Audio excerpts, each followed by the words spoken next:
Hi, we're super excited today to have Dr. Jenny Goodman with her, and she is a doctor who specializes in ecological medicine, which I'll let her explain to you.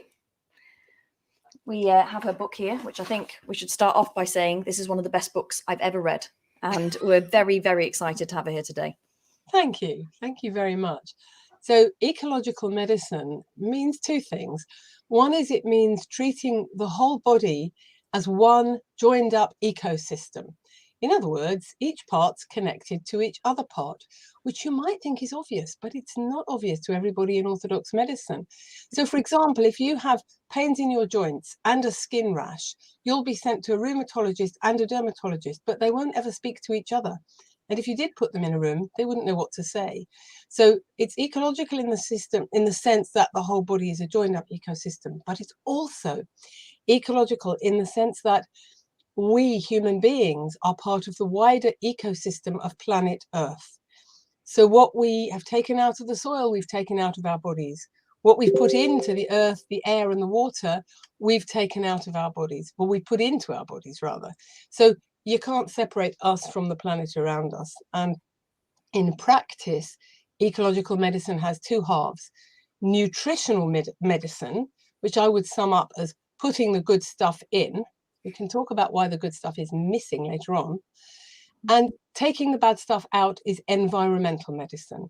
So looking at the effects of environmental pollution on our bodies, where it's come from, how it gets in, how we can avoid it, and most importantly, how we can get it out, which is detoxification or unpoisoning.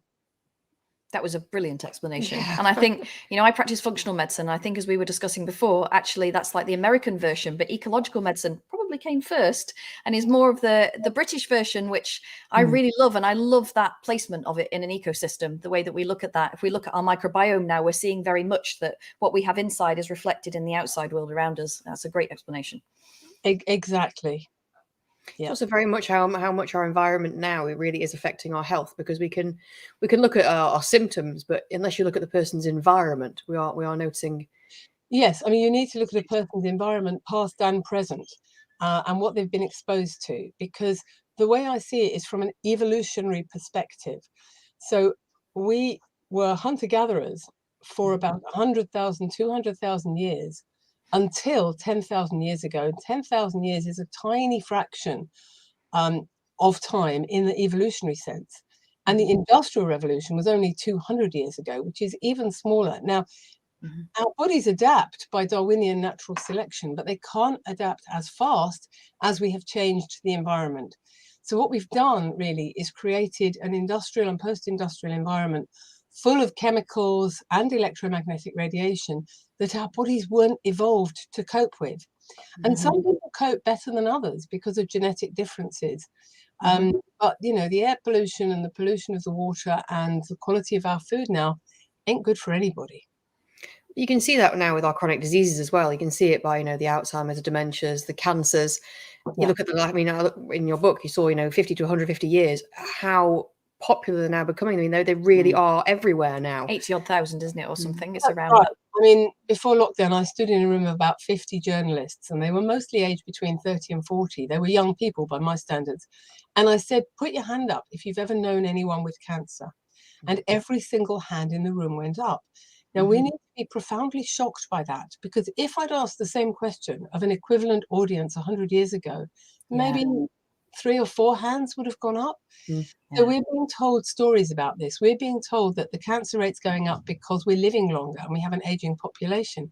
But it isn't true, because, sorry to tell you this, the cancer rate's going up faster among children. Yes, it's true. That's terrifying, isn't it? It's terrifying. About pollution and toxicity, which we can do something about. That's the good news. We can do something about it. I mean, dementia is going up faster among people in their 50s and 60s than among people in their 80s and 90s. Same with chronic diseases. We're seeing they're starting younger and younger. Neurodegenerative diseases and, autoimmune diseases and heart disease and diabetes. I mean, the figures are in the millions. And I think we need to reclaim our shock about this and say, wait a minute, what's going on? And that's what the society I belong to does, the British Society for Ecological Medicine.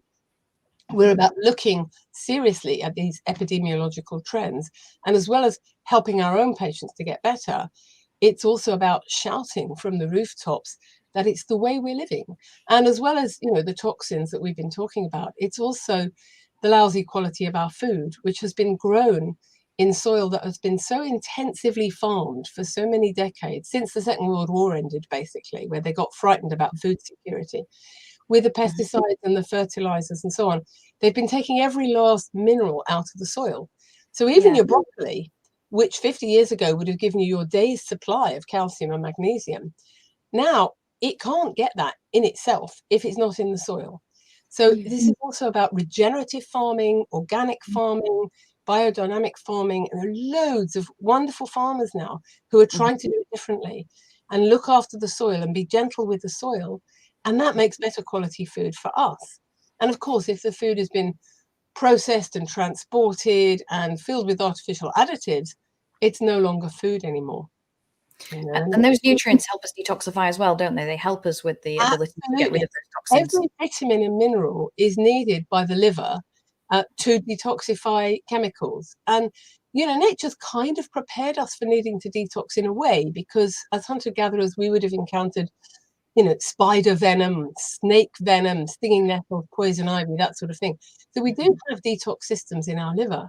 And every single one of those detox pathways, biochemical pathways, requires a particular vitamin or a particular mineral. So not only are we getting less, we're needing more. Yes. That answers the question really a lot of patients always ask, which is, why do I need a vitamin? Why can't I do it from diet? Well, I think it's a really valid question. And the answer I give, I think, at the beginning of chapter 6 in the book, which is called Nourish and Flourish, is you shouldn't need supplements at all. You should be able to get everything you need from the mythical healthy balanced diet. And you would have been able to before the Industrial Revolution, because all your food would have been fresh, locally grown, and organic. In other words, no artificial chemicals put on it. So if you're lucky enough to live and work on an organic farm, you probably don't need any supplements. You get all your sunshine from vitamin D on the skin through the summer. Maybe it's enough to last you through the winter, maybe not in a British winter.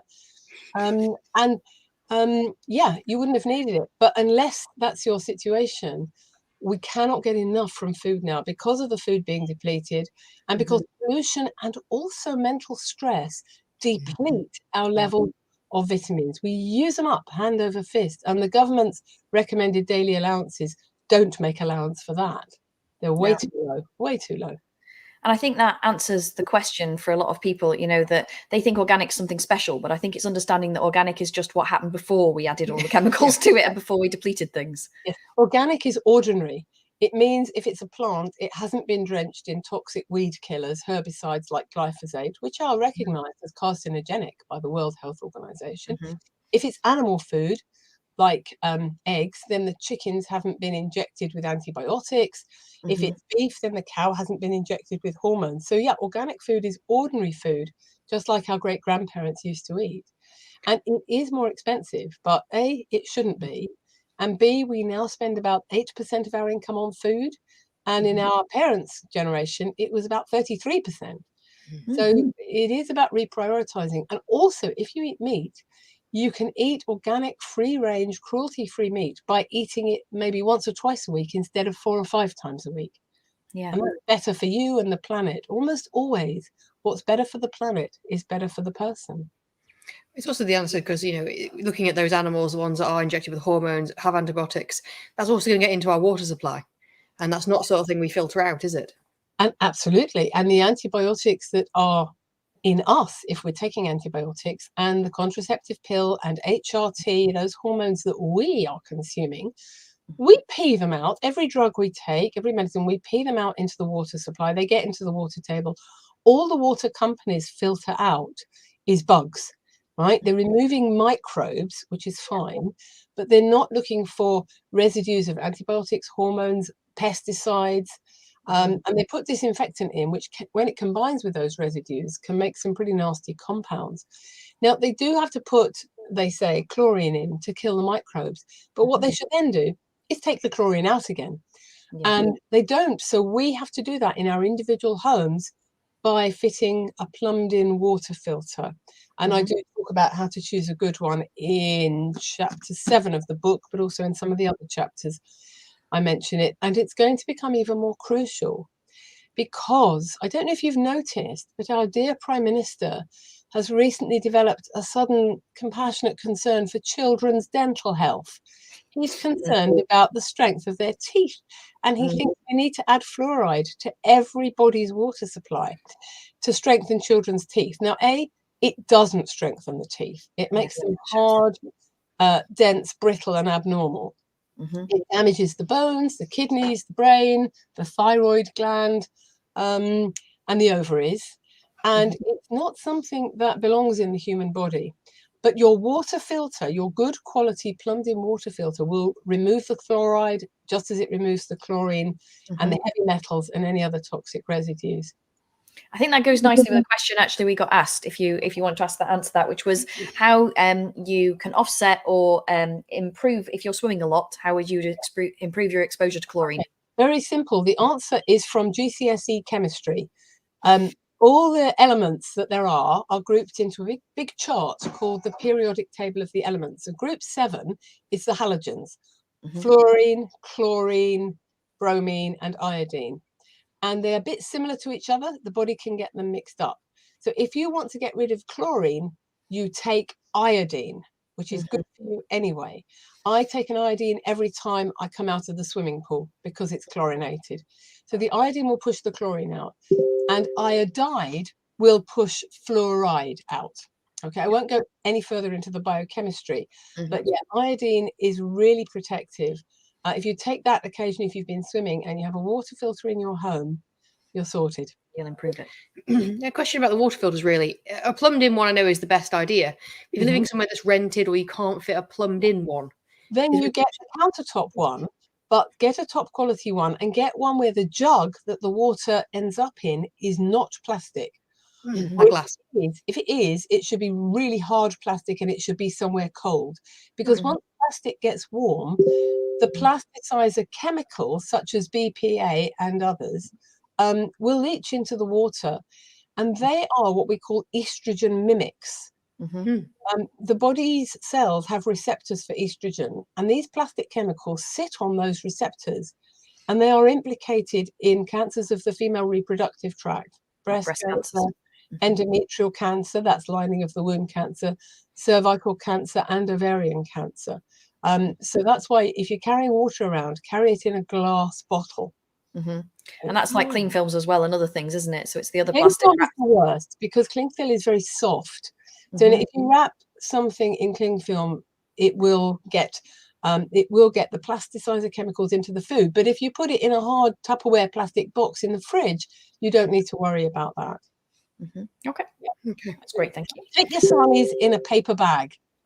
Yeah. Well, like we used to. That's how we used to carry things, right? Or a glass box. I mean, they have glass click boxes now, and that's the ideal, isn't it? Yeah. Absolutely. So that fits nicely a question that actually I have as a practitioner, and that is, I see a lot of patients now as a chiropractor, and whereas 10 years ago, I would say a very small percentage had osteoporosis, I now see a huge percentage who are osteopenic, which is a starter, or osteoporotic. And when I take apart their history, you can't really find it from what they're eating, but I suspect I could definitely find it from their environment. Okay, so there are several reasons for this. The first and the most important one is vitamin D deficiency. We need vitamin D, and we're more and more short of it with every passing year. It comes from the sunshine, the action of the sunshine on the skin. And interestingly, what the sunshine does is it turns cholesterol in the layer of fat just under our skin into vitamin D. So you want to lower your cholesterol, you sunbathe. You are in Cheshire, right, which is the northwest of England, and that is the place in the whole of the UK with the greatest level of cloud cover. Oh, I didn't know that. I can believe it. There's more cloud cover there than anywhere else, so there's less sunshine. Plus, we're all working indoors. The only way to get enough vitamin D to protect your bones is to be outside with your sleeves rolled up and shorts on from April to October. So even if it's cold, if it's a bright sunny day, get that sunshine onto your skin. And what vitamin D does is it encourages calcium to go from the gut into the bloodstream. But you also need vitamin K, vitamin K2, because that takes the calcium from the bloodstream into the bone. Okay, so that's what you need. You need vitamin D3, vitamin K2, but you also need all the minerals that bone requires. And that is not just calcium. It's also crucially magnesium and also zinc and also others in tiny quantities like boron and strontium, surprisingly.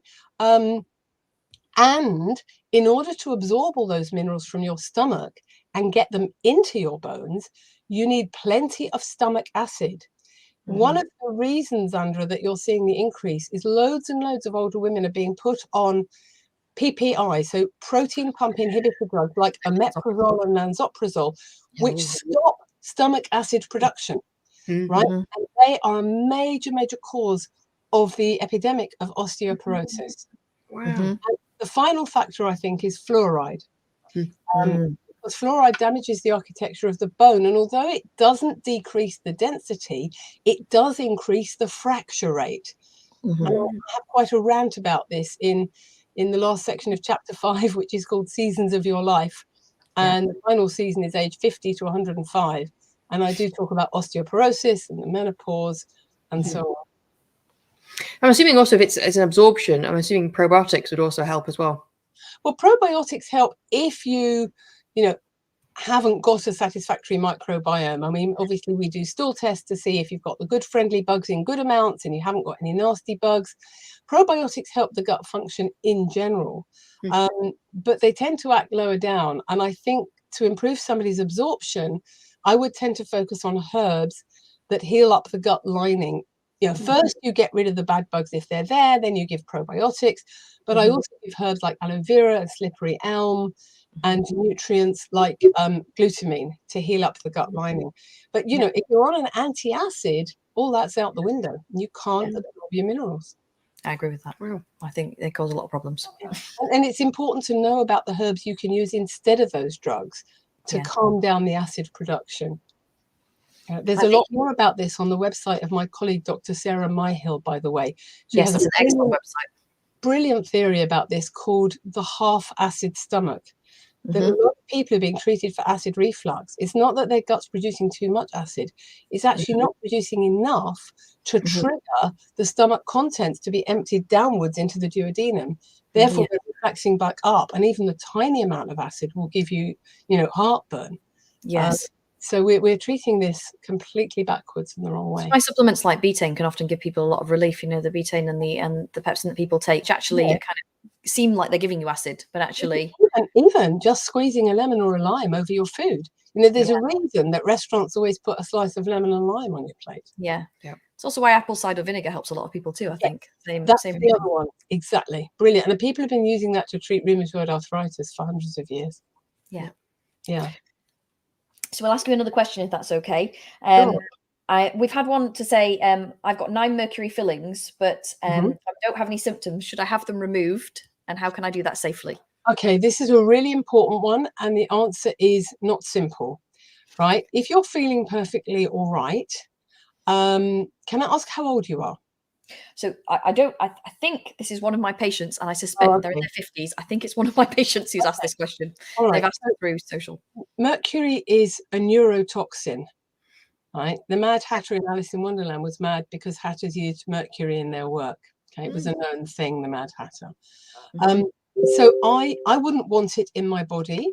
And I had all mine removed 20 years ago, although I also had no symptoms whatsoever. But I do have a strong family history of neurological disorders, neurodegenerative disorders. Now, I think mercury and other heavy metals, particularly aluminium, are hugely implicated in dementia, Parkinson's, multiple sclerosis, and our other epidemic neurodegenerative disorders. So I had it done preventatively. I had no symptoms, although I did notice benefits afterwards, like my dreams becoming much clearer and more vivid after the last one had gone. So what I would say to this questioner is think about your family history. If there's anyone in your ancestry who has had anything neurodegenerative, could be motor neuron disease, Parkinson's, multiple sclerosis, or any form of dementia, then I would get those fillings removed. But, and it's a really big but, do not get it done by your high street dentist. because ordinary drilling will simply release much more mercury out of those fillings into your body, into your system. And that's not what you want. There are specialist dentists who take precautions to make sure no mercury is released. They put a rubber dam over the tooth. They use high-speed suction. They have high-speed extraction fans in the ceiling. And they give you nasal oxygen, 2 little tubes up your nose. So you're inhaling from the oxygen cylinder, not from the air around, which is containing mercury vapor. Because you're basically just vaporizing it, aren't you, just to breathe it in otherwise? The way to find those dentists is to look on the websites, either the IAOMT, that's the International Academy of Oral Medicine and Toxicology, or the British Society for Mercury-Free Dentistry. We'll put these links up. Great. They have these protocols, and the dentist should be sticking to them. And furthermore, in an ideal world, you'd get your mercury levels tested beforehand. And then once you'd had them removed, you would do 6 months of detox, as I describe in chapter 7. So organic vegetable juicing, saunas done in a particular way, colonic hydrotherapy, Epsom salts baths, and sprouting seeds on your window ledge, and taking the nutrients that then remove the mercury from your system. So that's all the vegetables containing sulfur, garlic, broccoli, the onion family, eggs, and so on. And it's lots of vitamin C, and it's lots of zinc, and it's some selenium as well. All of those things will help take the residual mercury out. So it's quite a process, and there is a fair bit about it in chapter 7 of my book, and I'm hoping there'll be a lot more in my next book. Oh, brilliant, brilliant. Well, I think also seeing a practitioner is not a bad idea there. I think a practitioner to support is quite a good idea, because they can give you the right detox protocols and things like chlorella spirulina, all the different things you can use around there. Exactly, exactly. And in an ideal world, you would actually make sure your vitamin and mineral levels were tip top before you have the dental work done. And then you'd go into 6 months detox afterwards. So it's quite a thing. Don't go into it lightly, but definitely don't go into it with your high street dentist. However good they are in other ways. It's a great answer. Thank you. Can we actually pull that onto Mercury and Fish, which is the other question that we got asked about Mercury, which is that a lot of people are really concerned about the toxins in fish, and I think worried whether they should eat fish or not, and if they should try and counteract them. Okay, so it's a good question. Unfortunately, industrial processes have been releasing mercury into the sea since before the Minamata disaster, which was in Japan in the early 60s. Late 50s, early 60s. So obviously any animal that lives in the sea is going to be absorbing it. The smaller the animal, the less they absorb. So small fish are safe, like anchovies and whitebait. Fairly small fish like sardines are safe as well. Really big fish that eat the smaller fish, like tuna, are not safe. So because what happens is the mercury and any other toxins, unfortunately plastics and God knows what else in the ocean, build up through the food chain. So the big fish like tuna or shark, because some people apparently do eat shark, those big fish have eaten a fish that's eaten a fish that's eaten a fish that got mercury poisoned. So I would avoid tuna like the plague. And there are also ethical issues with tuna anyway, dolphins getting caught in the nets and stuff like that. But I would eat the small fish like mackerel and salmon, which are really good for you. And this is one of the many questions coming up now in our polluted world about weighing the risks and benefits of a particular food. On balance, we need fish. I think we really need the vitamins, minerals, and proteins that are in fish, and of course, the omega-3 essential fatty acids. And I think that, you know, if you do all the detox things in the book, you can get any of the toxins out of your system. And it's a bit similar to the dilemma of the breastfeeding mother who knows that she's been exposed to toxins, as we all have. The benefits of breastfeeding always outweigh any disadvantages. So, you know, whatever you've been poisoned with, obviously in an ideal world, you would detox before conceiving. But we don't live in an ideal world, although I do describe at the beginning of chapter 5 how to detox before conceiving and how to build up your nutrients and have a healthy baby. But, you know, whatever the situation, if in doubt, breastfeed, because the benefits are just immense, and the benefits are lifelong for the baby's health and also for your own health. It's the microbiome benefits that they show from breastfeeding. Even though our research is just phenomenal, isn't it? It is the microbiome, but it's also, if you look at adult illnesses, Mhm. Even in people in their 70s, they're way, way higher in people who are bottle fed in infancy. So Mhm. it's protection for life. Yes. It really isn't. You know, I've had women patients in that dilemma. You know, you can't detox a person while they're pregnant or breastfeeding. They Mhm. breastfeed, and then afterwards you can detox the child. Yeah. That's a good way to put it as well. And I think actually I find it interesting that you look at older children, and you mention it in the book that older children are often a bit more ill. I think Well, out of the children, child, actually, I would say that's true. My children, out of the two of them, one of them's less healthy than the other one. My older well, if child. the mother's got toxins on board, then they'll all go through the placenta to the first child. And unless there's a very long gap before the second, there won't be Yeah. many more having a chance to accumulate before the second child. So most cases of autism that I've seen have Mhm. been the oldest child. And that's sad, isn't it? Well, I'm all right there. I'm second. Yeah, you're the second child. I'm the first child. I got all the toxins. So talking about detoxing, I've Mhm. got to ask a question, William. What would be your 5 kind of favorite ways of detoxing? If you could just do it kind of in a general way, I know it's difficult, but The first and the most important is organic vegetable juicing. And I describe how to do it. Juicing is not the same as making a smoothie, although that's good as well. You get lots of vegetables, especially green ones. So, you know, lettuce and spinach and cucumber and celery and a little bit of the sweet ones, not too much, like the beetroot and the carrots. And you make juice and drink it. And that is the medicine that we need in today's world. Second method is saunas. And again, I describe in detail how to do it, but you don't need to be long in the sauna. You just go in with a clean, dry towel. And as you start to sweat, you wipe the sweat off, because the fat-soluble toxins and almost all industrial pollutants are fat-soluble. They dissolve in our fatty layer. They will come out almost immediately, but your skin doesn't know what's happening, so it reabsorbs them again. Mhm. You know, it goes back in unless you wipe it off. So you can cycle from London to Brighton and back and sweat gallons and you won't detox. So go into the sauna with a towel, wipe the sweat off as you sweat, and after 5 or 10 minutes, drop the towel in the dirty laundry and go and have a shower. That's very good. Third method is having a bath with Epsom salts in it, an Epsom salts bath. Epsom salts is magnesium sulfate. And the magnesium is very therapeutic in itself. It relaxes the muscles, it helps you sleep. Brilliant for autistic kids, actually, calms them down like anything. And the sulfate helps your liver to detox. And it particularly helps the detox pathways that break down female hormones like estrogen after the hormones have done their job. So it is a help with detox, but it's also beneficial if you're not detoxing, because it's so profoundly relaxing. Yeah. And the fourth method is not for everybody and it's not for all the time, but it's colonic hydrotherapy, particularly if you're dealing with gut issues.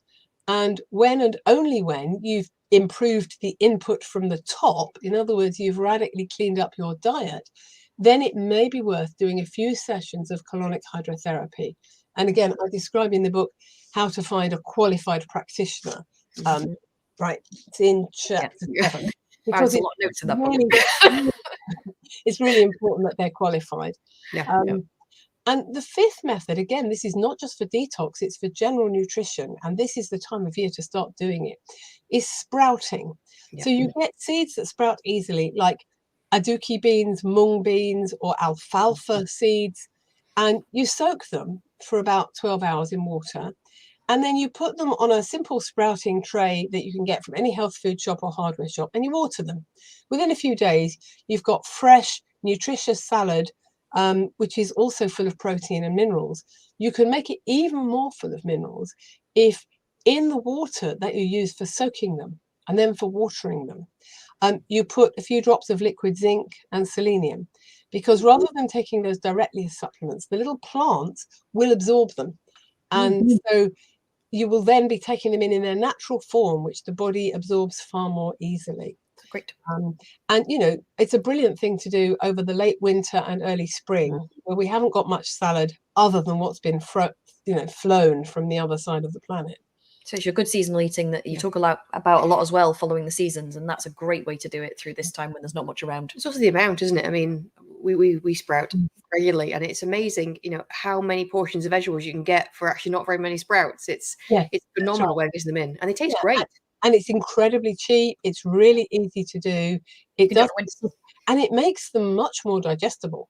You know, plenty of people who can't eat mung beans boiled in a dal, but they can eat them once they're sprouted because they've produced enzymes to make themselves more digestible. It's amazing. Yeah. Well, So those are my 5 top methods. There are a couple of others in the book as well. I think there are lots of others in the book, and I very strongly encourage everybody to read it because it is absolutely brilliant. And I think, I don't know, half an hour goes very fast. I think we could talk to you for about 3 hours. Yeah.